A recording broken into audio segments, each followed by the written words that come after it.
In the early 19th century, the political map of the Americas was rapidly changing. European empires that had dominated the Western Hemisphere for centuries were beginning to lose control of their colonies. At the same time, a young nation was rising in North America, one that was determined to protect its influence in the region.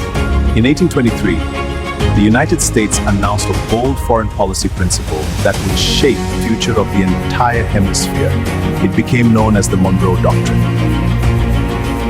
But what exactly did this doctrine mean? Why did the United States feel the need to announce it? And how did a single declaration influence more than a century of international politics? Today, we explore the origins, ambitions, and long-term consequences of the Monroe Doctrine. At the beginning of the 19th century, the Western Hemisphere was undergoing a dramatic transformation. For centuries, most of the Americas had been controlled by European empires. Spain, Portugal, France, and Britain had established vast colonial territories across North and South America. But by the early 1800s, these colonial systems were beginning to collapse. Across Latin America, independence movements were spreading rapidly. Inspired by earlier revolutions and driven by local demands for political autonomy, many colonies began declaring independence from European rule. New nations were emerging across the continent. At the same time, the United States was still a relatively young republic,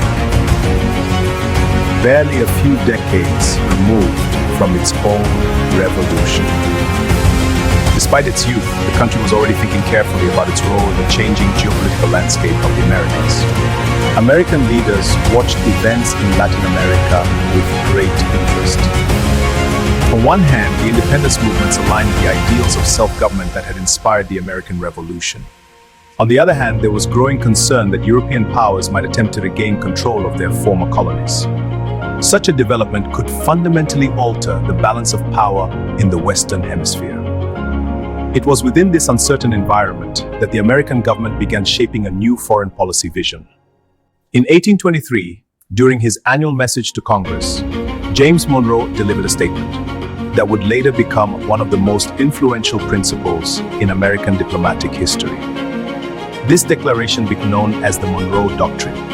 The core idea was simple but powerful. The United States declared that the Western Hemisphere was no longer open to new European colonization.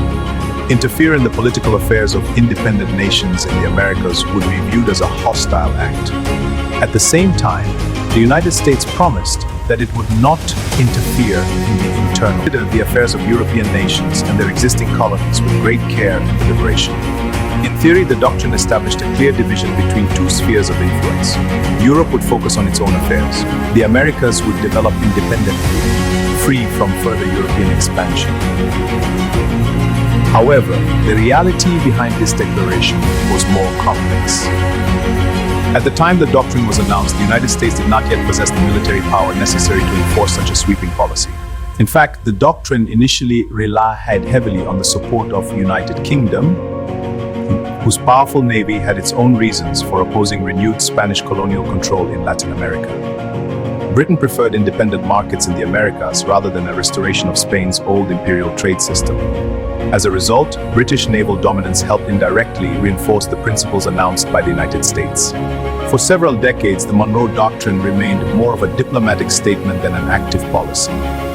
But over time, its significance began to grow. As the United States expanded economically and militarily during the 19th century, American leaders increasingly interpreted the doctrine as a justification for greater influence throughout the Western Hemisphere. The doctrine gradually evolved from a defensive warning against European colonization into a broader principle guiding American foreign policy. By the late 19th and early 20th centuries, the United States is playing a far more active role in the political affairs of the Americas, into a broader principle guiding American foreign policy. By the late 19th and early 20th centuries, some leaders argued that maintaining stability in neighboring countries was essential to protecting regional security. Others believed that American intervention could prevent European powers from finding excuses to return to the region. One of the most important expansions of the doctrine occurred in 1904, when Theodore Roosevelt introduced what became known as the Roosevelt Corollary.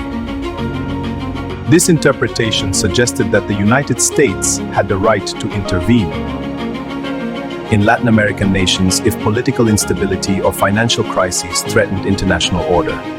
While supporters viewed this policy as a way to maintain stability, critics argued that it allowed. Throughout the 20th century, the Monroe Doctrine continued to shape the strategic thinking of American policymakers. At times, it was invoked to resist foreign influence in the region. At other times, it served as justification for American involvement in regional conflicts and political developments. What began as a warning against European colonization gradually became one of the foundational concepts in the history of U.S. foreign policy. The doctrine reflected both the ambitions and the pieties of a nation seeking to define its place in the world. And its influence extended far beyond the moment in which it was first announced. The Monroe Doctrine was more than a single statement delivered in Congress.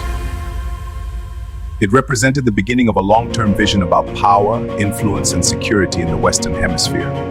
Over time, that vision would shape diplomatic strategies, international alliances, and political conflicts across the Americas. Understanding the origins of the Monroe Doctrine allows us to better understand how the balance of power in the Western Hemisphere evolved over the past 2 centuries.